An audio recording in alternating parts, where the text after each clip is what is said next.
Assalamualaikum warahmatullahi wabarakatuh. Semangat kami, semangat manis. Bagaimana kabarnya hari ini? Semoga selalu dalam lindungan Allah, sehat selalu dan semangat selalu. Baik, hari ini berjumpa kembali dengan Siska Ludina Rosita. Kita akan melanjutkan pembelajaran sebelumnya.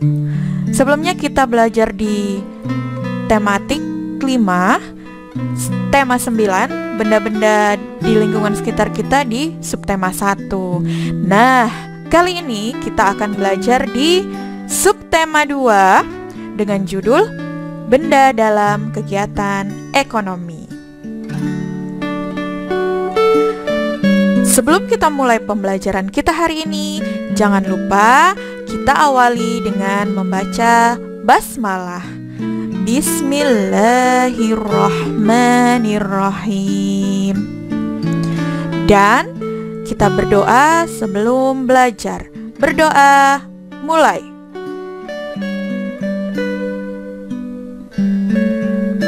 Selesai.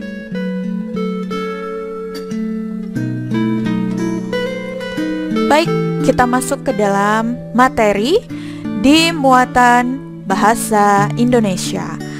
Masih lanjutan dari subtema 1 ya.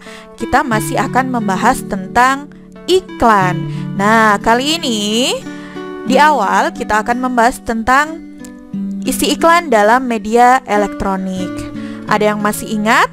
Di pembelajaran sebelumnya di subtema 1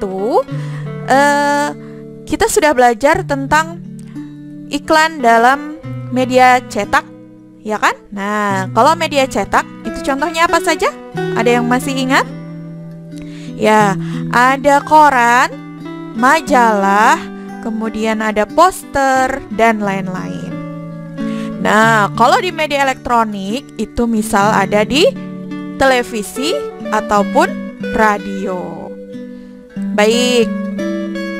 Isi iklan dalam media elektronik. Media elektronik berperan penting dalam menghibur, mendidik, memberi informasi, dan kontrol sosial masyarakat. Media elektronik yang dapat menayangkan iklan antara lain adalah televisi, radio, internet, dan reklame bergerak.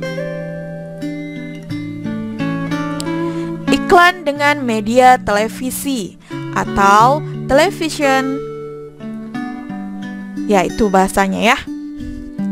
Biasanya berupa teks bergerak atau adegan seseorang yang menggunakan produk yang diiklankan. Kalau iklan di media televisi, pasti kalian hari-hari sering lihat ya. Misalnya kalian sedang menonton suatu tayangan, tiba-tiba di tengah-tengah ada iklan berjalan. Nah, itu disebut dengan iklan dengan media televisi. Iklan dengan media radio berupa rekaman suara atau penyiar yang menyampaikan produk yang diiklankan. Nah, kalau ini berbeda dengan televisi. Jika kita melihat iklan di televisi, maka ada suara, ada gambar. Tapi jika kita di radio, maka yang kita dengar hanya berupa suara atau audio. Iklan dengan media internet biasanya berupa teks bergerak atau adegan seseorang yang menggunakan produk yang diiklankan. Misalnya kalian sedang menonton video YouTube, tiba-tiba ada iklan muncul. Seperti itu yang disebut dengan iklan internet. Kemudian iklan dengan media papan reklame elektronik. Biasanya kalau di kota-kota besar itu ada di persimpangan lampu lalu lintas atau di pusat perbelanjaan. Kalau misal kita jalan-jalan ke mall misalnya, di depan mall tuh ada layar besar seperti televisi, kemudian ada iklannya. Nah, itu disebut dengan iklan media papan reklame elektronik. Ciri-ciri iklan media elektronik. Yang pertama, iklan disampaikan dalam bentuk suara, gambar, dan gerakan. Yang kedua, memiliki durasi waktu yang cukup singkat. Yang ketiga, gaya bahasa mudah dipahami dan persuasif. Persuasif itu maksudnya apa? Persuasif artinya mengajak seseorang agar tertarik dengan produk yang diiklankan. Tapi berbeda ya dengan iklan radio. Khusus untuk iklan radio, informasi produk yang disampaikan harus jelas. Karena kalau di radio itu kita hanya mendengar, tidak ada gambar. Kenapa harus jelas? Supaya pendengar itu dapat membayangkan produk apa yang sedang diiklankan. Yang kelima, iklan biasanya diiringi oleh musik pengiring untuk menciptakan suasana yang mendukung isi iklan. Menjelaskan ciri-ciri bahasa iklan media elektronik. Bahasa yang digunakan dapat berupa bahasa formal atau non-formal. Nah, kita perhatikan contoh iklan di bawah ini. Contoh iklan dengan bahasa formal. Ayo, kita nikmati es susu bersama teman-teman. Es susu rajanya es krim. Nah, ini adalah contoh iklan dengan bahasa formal. Iklan dengan bahasa non-formal. Enaknya es susu. Ayo, kita nikmati es susu yang enak dan sehat ini segera. Beda ya di sini dari bahasanya udah berbeda. Kalau di sini dengan bahasa formal kita menggunakan kata ayo, sedangkan ini dengan bahasa iklan non formal kita menggunakan kata enaknya es susu. Kemudian di sini segera. Nah, dari sini kita sudah bisa lihat perbedaan antara iklan dengan bahasa formal dan non formal.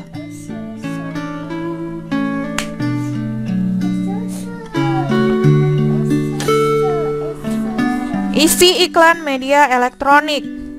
Nah, kita harus memahami isi iklan dengan baik agar tidak salah dalam menerima informasi. Kita dapat menjelaskan isi iklan dengan cara memahami informasi yang disampaikan tentang garis besar produk yang ditawarkan. Menyimpulkan iklan media elektronik. Karena iklan elektronik memiliki durasi waktu yang cukup singkat, maka sebaiknya setelah menyimak iklan, kita menuliskan isi iklan dalam sebuah catatan kecil. Jika tidak sempat mencatat, kita dapat merekam iklan dengan alat perekam, sehingga kita dapat menyimaknya secara berulang-ulang. Sama halnya ketika kita menyimpulkan isi dari sebuah bacaan.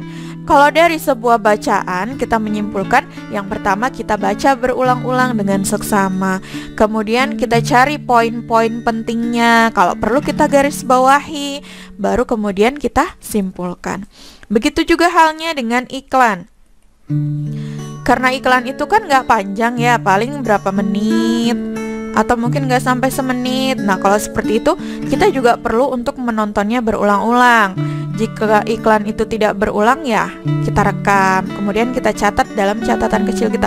Oh, iklan ini iklan tentang apa ya? Seperti itu. Nah, setelah kita mengetahui isi iklan tersebut, maka kita baru dapat membuat kesimpulan dari iklan tersebut. Kesimpulan yang dapat dibuat dengan cara menyusun catatan yang telah kita buat tentang informasi isi iklan.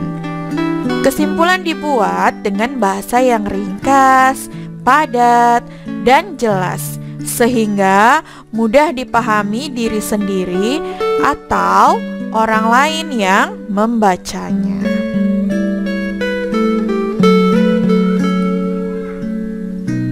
Memperagakan kembali iklan media elektronik. Nah, ini nanti bisa kalian praktekkan sendiri di rumah ya.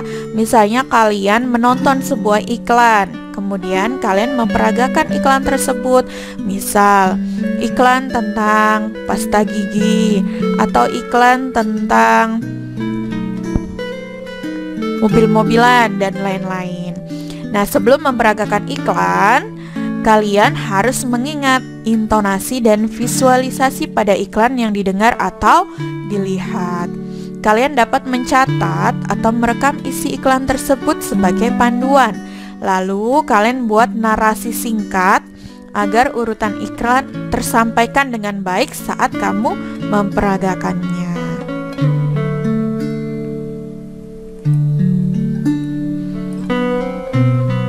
Baik, itu tadi muatan bahasa Indonesia ya. Kita berbicara tentang iklan.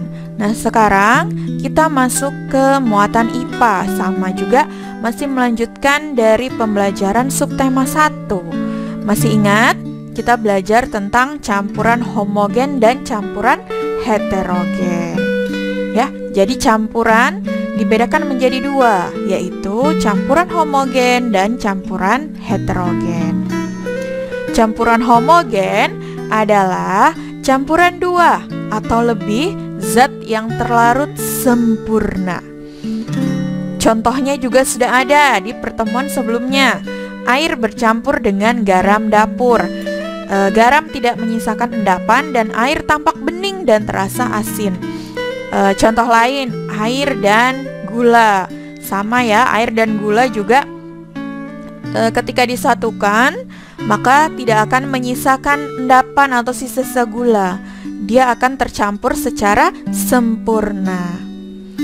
Sedangkan campuran heterogen adalah campuran dua atau lebih zat yang tidak terlarut sempurna.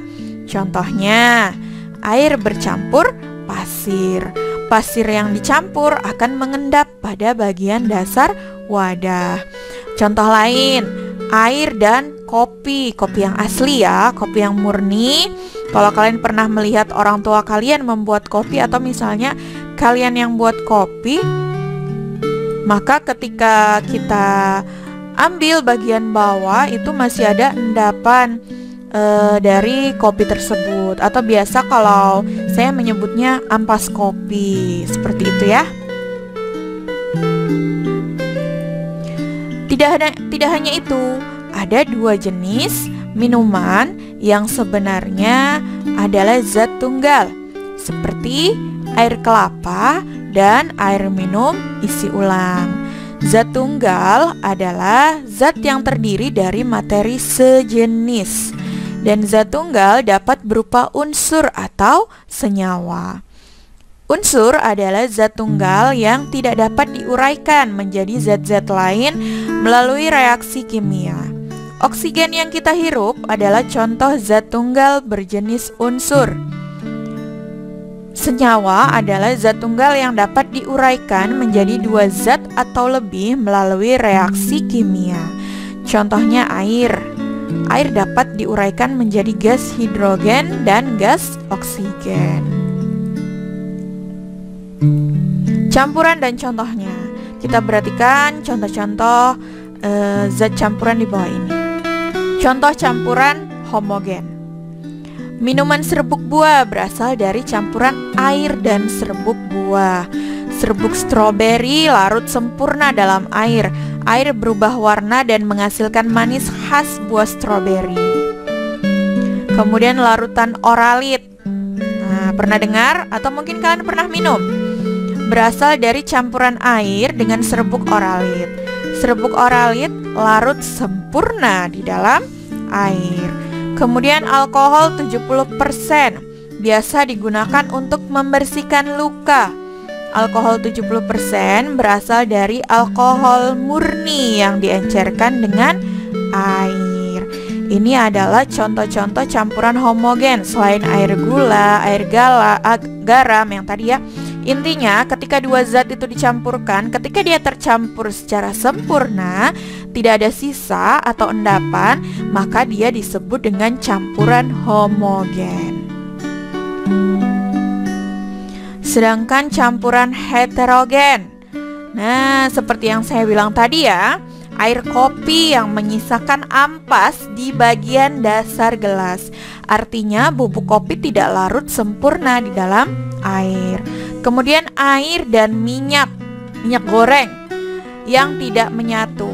Letak minyak berada di atas lapisan air. Nanti kalian coba sendiri di rumah. Kalian sediakan air putih dalam gelas, lalu kalian tuangkan beberapa sendok minyak goreng. Pasti dia bentuknya akan seperti di gambar ini. Jadi minyak goreng dan air putih itu tidak bisa tercampur sempurna. Dia akan berbentuk seperti ini. Kemudian beras yang direndam di dalam air. Beras akan tampak mengendap pada bagian dasar wadah dan tidak larut di dalam air. Jadi kalau campuran homogen tadi, ketika dua benda atau lebih dicampur, dia akan tercampur sempurna. Kalau campuran heterogen, ketika dua benda atau dua zat atau lebih dicampur, dia tidak akan tercampur secara sempurna. Baik, sampai sini bisa dipahami ya? Jika tidak paham, boleh bertanya. Zat-zat dalam campuran. Campuran merupakan gabungan dari dua atau lebih zat tunggal. Zat penyusun campurannya dapat berupa banyak ya. Zat padat dengan zat padat. Contoh campuran kopi, gula pasir, dan creamer. Kemudian zat padat dengan zat cair seperti campuran garam dan air. Zat padat dengan zat gas seperti campuran debu dengan udara. Zat cair dengan zat cair seperti campuran sirup dengan air. Zat gas dengan zat gas seperti udara di atmosfer yang merupakan campuran gas oksigen, hidrogen, nitrogen, dan sebagainya. Jadi zat campurannya itu banyak, bukan hanya misalnya air dan kopi, air dan gula, enggak, tapi macam-macam. Di sini ada dengan zat padat dengan zat padat dengan cair, zat padat dengan gas, zat cair dengan yang cair, kemudian zat gas dan zat gas. Suatu benda dikatakan campuran jika memiliki ciri-ciri, antara lain campuran terdiri dari dua atau lebih zat tunggal. Iya dong, kalau dia satu aja berarti dia disebut dengan zat tunggal. Kalau dia dua atau lebih maka disebut dengan campuran. Campuran dapat dipisahkan menjadi zat-zat penyusunnya. Perbandingan zat tunggal penyusun campuran tidak tetap. Ya, misalnya ya, air dan sirup. Itu kan nggak harus sama, nggak harus sirupnya 1 gelas, kemudian airnya 1 gelas, enggak. Bisa jadi air putihnya 1 gelas, sirupnya hanya 1/4. Jadi perbandingan campurannya juga tidak tetap, nggak harus sama gitu. Dan campuran memiliki sifat dari zat-zat tunggal sebagai penyusunnya. Jadi campuran itu berasal dari zat tunggal yang dicampur.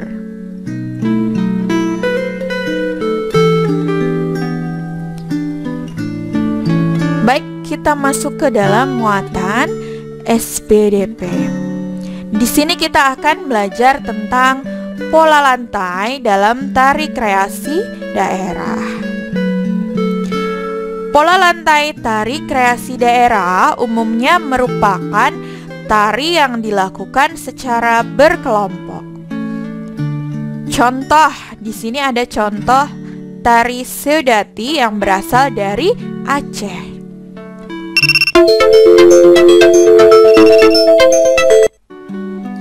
Tari Seudati memiliki pola lantai lurus dan zigzag.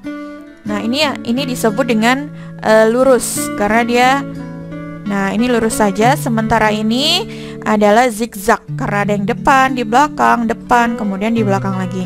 Nah, untuk lebih jelasnya nanti kita bisa searching ya di YouTube tari Seudati. Di situ kita bisa lihat gerakannya dengan jelas, pola lantai apa saja yang digunakan. Ini salah satu contohnya saja.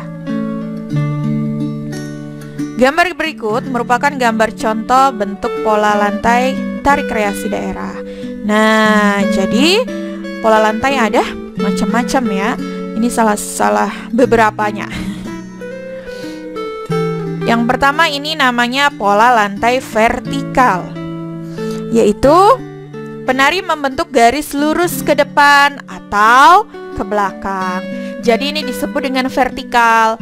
Jadi penarinya bisa lurus dari depan ke belakang atau dia menghadap dari belakang ke depan. Disebut dengan pola lantai vertikal. Selanjutnya ini disebut dengan pola lantai menyilang, yaitu penari membentuk garis menyudut ke kanan dan ke kiri. Ini ya contohnya. Jadi baris sang penari itu berbentuk seperti ini. Kemudian pola lantai horizontal, yaitu penari berbaris membentuk garis lurus ke samping. Kalau vertikal tadi dari depan ke belakang, kalau horizontal, nah ini ke samping. Selanjutnya ada pola lantai melengkung, yaitu penari berbaris membentuk garis melengkung atau garis seperti setengah lingkaran. Seperti ini. Bisa juga dia kebalikannya, gini. Nah.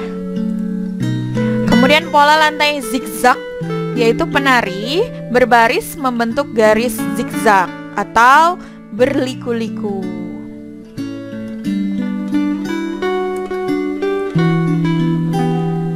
Gerak tari kreasi, yaitu tarian yang diciptakan melalui kreativitas gerakan-gerakan ke dalam satu komposisi tari. Jadi kan kadang tuh kita menari tari daerah, tapi biasanya dikombinasikan dengan kreasi, dengan tidak mengubah tari aslinya. Gerak tari kreasi namanya ya. Contoh, gerakan mengarahkan busur ke arah kanan. Kemudian gerakan memegang busur dengan kedua tangan dan menggerakkan tubuh merendah, kemudian kembali menegakkan tubuh. Nah, di rumah kalian bisa sambil praktek ya. Kalau nggak punya busur pakai penggaris atau pakai apa ya? Pakai pensil boleh, kan dipegang. Anggap aja itu peraganya. Nah, kalau ini gerakan memegang busur ke arah kiri dan berlari kecil sambil membentuk lingkaran. Kalau misalnya kalian ada teman-teman bisa praktek rame-rame ya. Tapi di rumah juga bisa kok praktek sendiri atau praktek sama adik atau kakaknya, minta bantuan. Pola lantai tari kreasi. Gerakan tari kreasi biasanya dilakukan secara berkelompok. Gerakan tari tersebut dapat membentuk pola lantai. Ada pola lantai membentuk garis vertikal, horizontal, melengkung, menyilang, atau zigzag.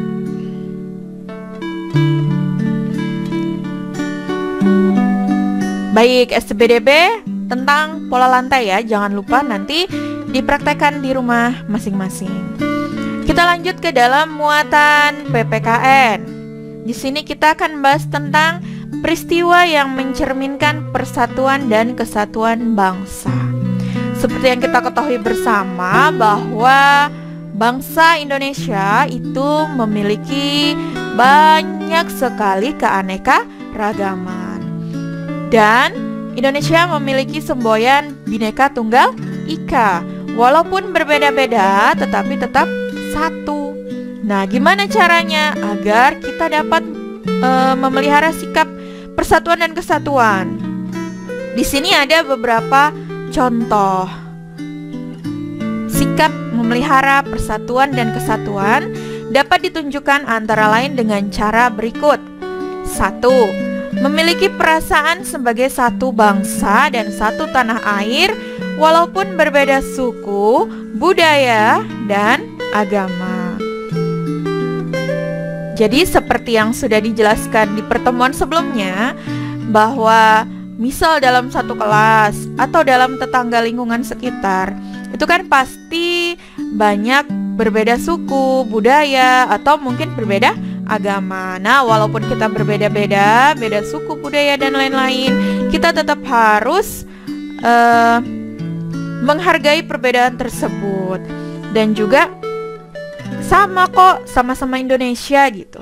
Jadi kita tetap harus menghargai dan menghormati yang berbeda dengan kita. Yang kedua, mencintai dan melestarikan budaya daerah untuk memperkuat budaya nasional. Ini penting. Kita harus lebih mencintai produk-produk lokal daripada produk dari luar negeri. Atau misal nih, dekat rumah kita kan ada warung. Sebisa mungkin ketika kita pengen berbelanja sesuatu, kita belanja dulu ke warung tetangga sebelum kita belanja ke warung yang besar-besar itu. Nah, itu ya. Peristiwa dalam masyarakat yang mencerminkan persatuan dan kesatuan bangsa yang beragam, contohnya dapat dilihat dalam kegiatan berikut. 1. Secara aktif berpartisipasi dalam kegiatan gotong royong. Nah, kalau kegiatan gotong royong tuh kan rame-rame ya. Di situ nggak kelihatan sudah yang mana suku ini, yang mana suku itu. Pokoknya semuanya bersatu, bekerja sama, bergotong royong. Tidak lagi membedakan suku apa, agama apa, tidak. Kemudian yang kedua, mengikuti festival budaya Nusantara atau kegiatan kebudayaan lain di daerah sekitar. Ini contohnya, misal kalau di daerah kita ya, di Berau, Kalimantan Timur, itu misalnya kalau Agustus itu ada namanya pawai budaya. Nah, itu kan ikut semuanya. Kita mengikuti, berpartisipasi dalam kegiatan kebudayaan tersebut. Yang ketiga, ikut serta dalam acara jambore nasional untuk dapat berinteraksi dengan teman-teman yang berasal dari daerah, suku, dan agama yang berbeda. Persatuan dan kesatuan di lingkungan rumah. Contoh, berikut adalah sikap yang harus dikembangkan untuk menjaga kerukunan dalam perbedaan di lingkungan rumah. Yang pertama, saling menghormati dan menghargai. Yang kedua, tidak mementingkan diri sendiri atau disebut dengan egois, serta tolong menolong dan saling bekerja sama. Kalau aja misalnya kita di rumah berkelahi aja terus dengan saudara kita, pasti tidak akan tercipta kerukunan, kedamaian, dan kenyamanan di dalam rumah. Bisa jadi kita tidak betah berada di dalam rumah karena kita hanya bertengkar saja dengan saudara kita. Maka walaupun kita berbeda, misalnya sikap, sifat kita dengan saudara kita, ya kita tetap harus saling menghormati dan saling menghargai. Yang paling penting itu tidak egois, tidak mementingkan diri sendiri. Contoh nih, misalnya sebentar lagi kan liburan nih. Jadi misal adek maunya liburan ke Maratua, kakak maunya liburan ke Derawan, ibu maunya liburan ke Biduk-Biduk. Nah, 3 tujuan sudah berbeda. Kalau misalnya di situ egois masing-masing, nggak akan ada yang menang. Tapi kalau mengalah, misalnya ya sudah kita ngalah, kita ikut ibu saja, kita ke Biduk-Biduk, itu pasti damai. Tapi kalau beda-beda maunya, kemudian nggak ada yang mau ngalah, nggak akan selesai gitu ya. Kemudian tolong menolong dan saling bekerja sama. Misalnya adik kesulitan ketika ada tugas, kita sebagai kakak, ya kita coba untuk membantu atau menolong adik kita sebisa kita. Mewujudkan kerukunan dalam kegiatan di lingkungan sekitar. Kalau tadi di lingkungan rumah, sekarang di lingkungan sekitar. Berikut adalah manfaat dari menjaga kerukunan di lingkungan masyarakat. 1. Membangun kerjasama antar warga. 2. Mempererat persatuan dan kesatuan di lingkungan masyarakat. 3. Menumbuhkan rasa toleransi antar warga masyarakat. 4. Membiasakan sikap saling membantu antar warga dan hidup menjadi lebih damai dan aman. Kita Kita masuk ke dalam muatan IPS. Produk hasil kegiatan ekonomi masyarakat. Kegiatan ekonomi adalah kegiatan yang dilakukan manusia untuk memperoleh barang atau jasa. Kegiatan ekonomi ini dilakukan dengan tujuan agar masyarakat dapat memenuhi kebutuhan dan mencapai kemakmuran hidupnya. Keberagaman kegiatan ekonomi di masyarakat Indonesia dipengaruhi oleh kenampakan alam dan sumber daya alam yang ada di sekitarnya. Oleh sebab itu, hasil dari kegiatan ekonomi masyarakat di setiap daerah pun berbeda-beda. Perbedaan produk hasil kegiatan ekonomi adalah potensi ekonomi yang dapat dikembangkan untuk meningkatkan kesejahteraan masyarakat suatu daerah. Jenis-jenis usaha ekonomi. Suatu kegiatan usaha dapat memberikan hasil yang maksimal jika dikelola dengan baik. Berdasarkan cara pengelolaannya, kegiatan usaha yang ada di masyarakat dikelompokkan menjadi dua, yaitu usaha perseorangan dan usaha kelompok. Perbedaan antara usaha perseorangan dan usaha kelompok. Kelebihan dari usaha perseorangan. Nah, pemilik dapat mengembangkan usahanya sesuai dengan keinginannya. Keuntungan yang diperoleh dapat dinikmati sendiri. Pengambilan keputusan dapat dilakukan dengan cepat. Kalau usaha kelompok, modal lebih banyak karena berasal dari beberapa orang. Kemudian jika ada kerugian, resiko dan kerugian usaha ditanggung bersama. Ide dan kemampuan usaha juga lebih banyak karena dia banyak orang. Kekurangannya, kalau usaha perseorangan, modal dan kemampuannya terbatas karena dia hanya sendiri. Kreativitas usaha juga terbatas karena ide-ide juga dari sendiri. Dan resiko dan kerugian usaha pun ditanggung sendiri. Nah, kalau usaha kelompok, karena rame gitu ya, banyak orang, jadi pengambilan keputusan harus sesuai dengan kesepakatan bersama. Nggak boleh egois, nggak boleh dengan kemauannya masing-masing atau kemauan dia sendiri. Juga keuntungannya dibagi dengan pemilik modal lainnya, karena memang dia adalah usaha kelompok.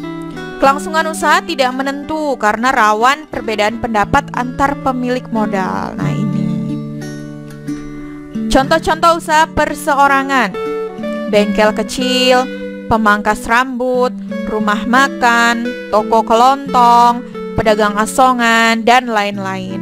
Kalau usaha kelompok contohnya ada CV perusahaan ya, kemudian firma, ada PT, dan juga koperasi. Jadi intinya kalau misalnya dia usaha perseorangan, itu adalah usaha yang dia kerjakan mandiri atau usaha yang dia kerjakan secara sendiri. Tapi kalau misalnya usaha kelompok itu modalnya juga bersama-sama, modalnya besar. Dia itu berbentuk seperti perusahaan tadi.